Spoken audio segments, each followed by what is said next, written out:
Hello moneymakers, let's see today's top 5 market updates. Fed policy meeting looks for long-term resolution. The Federal Reserve completes its latest policy meeting on Wednesday, with attention turning from its massive response to the coronavirus pandemic and toward its still developing plans to strengthen and lengthen a nascent economic recovery. The economic outlook should remain cautious despite an encouraging turn in high-frequency data and initial signs of rehiring, wrote Kathy Bostjancic, chief U.S. financial economist for Oxford Economics.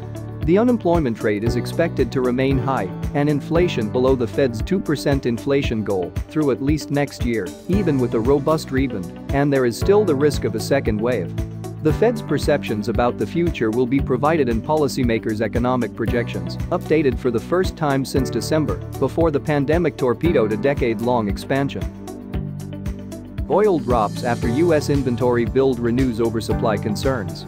Oil prices fell on Wednesday as an industry report showed a rise in crude and fuel inventories in the United States, renewing concerns about oversupply and slumping fuel demand in the world's largest crude consumer. Some analysts think the market has risen too fast as the coronavirus pandemic sweeps across the world with new infections posting daily highs. Slide in Brent most likely fits into the profit-taking category after an extended run for oil, with no new fundamental data that would justify a shift in sentiment. U.S. crude inventories climbed 8.4 million barrels in the week to June 5, API data showed, while a Reuters poll of analysts had indicated a draw of 1.7 million barrels. Distillate fuel stockpiles, including diesel fuel and heating oil, rose by 4.3 million barrels, outpacing expectations for a 3 million barrel increase. Softbank's arm says China joint venture replaces CEO. Softbank Group Corporation-owned chip technology firm ARM Limited said on Wednesday the chief executive officer of its China joint venture, Alan Wu, has stepped down and been replaced.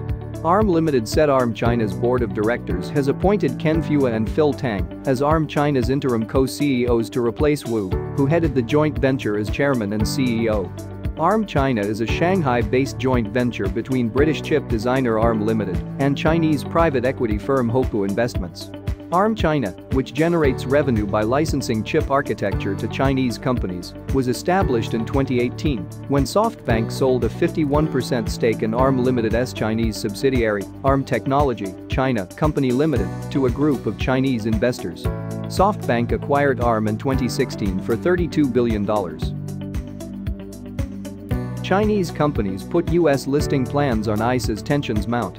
Chinese companies are putting off plans for U.S. listings as tensions between the world's top 2 economies rise, lawyers, bankers, accountants and regulators involved in what has been a major capital-raising route told Reuters.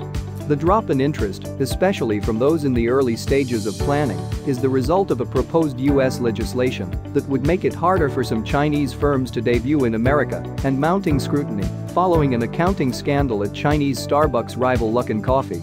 Chinese groups have raised $1.67 billion via initial public offerings in New York this year and are looking to raise about $500 million more on U.S. exchanges, Delogic data shows.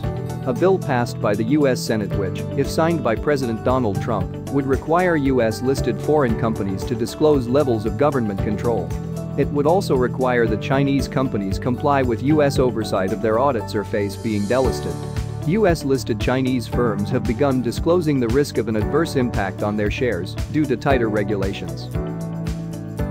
China factory gate deflation deepens on global demand slump. China's producer prices fell by the sharpest rate in more than 4 years, underscoring pressure on the manufacturing sector as the COVID-19 pandemic reduces trade flows and global demand. The coronavirus crisis has disrupted trade to China's key export markets, including the United States and Europe, heaping further pressure on the outlook for manufacturing investment and jobs in the world's second-largest economy.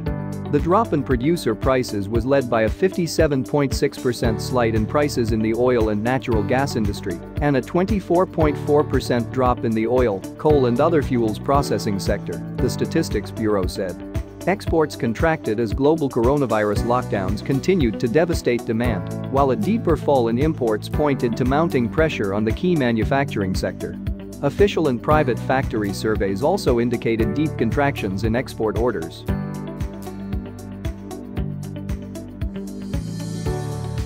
Thank you for watching. Subscribe for regular updates, only at Capital Street FX.